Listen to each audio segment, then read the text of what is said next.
Hello दोस्तों, जय माँ काली, जय महाकाल। कैसे हैं आप सभी लोग। आशा करती हूँ माँ कालिका की कृपा से आप सभी लोग सुखी होंगे। तो बात करेंगे आज की महत्वपूर्ण जानकारी के ऊपर कि कलयुग में वशीकरण नाम आपने बहुत सुना होगा कि वशीकरण क्या होता है, किसी इंसान को बस में कर लेना, और कौन कौन सी वो चीज़ें हैं जो वशीकरण के अंतर्गत आती हैं। क्या वो सच में बहुत अच्छी चीज़ है या बहुत बुरी चीज़ है। हम इस टॉपिक को लेकर हम सारी जानकारी इस एक ही वीडियो में कवर करेंगे और वीडियो को अंत तक ज़रूर सुनें, कोई भी पॉइंट छूट ना पाए। यदि आप भी माँ की काली की भक्ति से जुड़े हैं, शिव शंकर की भक्ति से जुड़े हैं, या आप किसी भी भक्ति से जुड़े हैं, सामान्य व्यक्ति भी हैं, तो इस टॉपिक को ज़रूर सुनें, ये आपसे ही संबंधित है। तो बात करेंगे वशीकरण क्या होता है।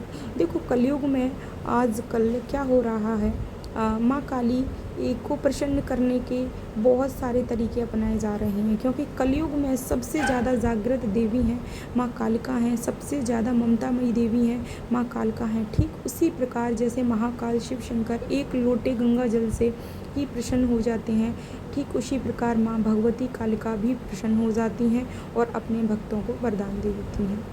लेकिन हम बात उन भक्तों की, उन साधकों की बात करेंगे जो तंत्र मंत्र से जुड़े हुए हैं और किसी की बुराई को लेकर कार्य करते हैं। तो आपको भी जागरूक होना पड़ेगा इस कलयुग में। इस चैनल का उद्देश्य यही है, जो भी माँ के बच्चे हैं वो इधर उधर ना भटके, सही रास्ते पर चलें, सही मार्ग उनको दिखाए जाए। माँ के माध्यम से मैं आपको सही मार्ग दिखाने की कोशिश करती हूँ।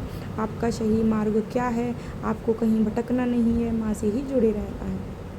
बहुत से लोग अपने स्वार्थ के लिए वशीकरण करते हैं। बहुत से प्रेमी प्रेमिका होते हैं, वो एक दूसरे के लिए वशीकरण करते हैं। कुछ तो जानबूझकर करते हैं, कुछ इतनी प्रार्थना करते हैं अपने इष्ट से, अपनी देवी से, कि वो भी वशीकरण के अंतर्गत ही आता है।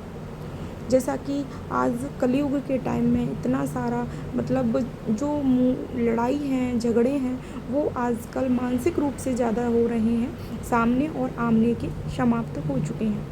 वो कैसे?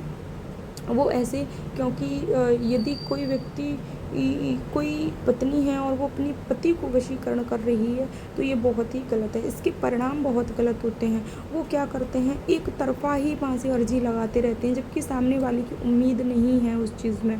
हाँ, यदि दोनों के लिए प्रेम है, दोनों में आपस में भलाई छुपी है, एक दूसरे के लिए सहयोगी हैं, तो आप कर सकते हैं माँ से प्रार्थना। लेकिन आप अनमैरिड हैं और आप किसी के लिए बहुत ज़्यादा प्रार्थना कर रहे हैं, खिंचाव कर रहे हैं, ये गलत है। ये भी एक वशीकरण के अंतर्गत ही आता है।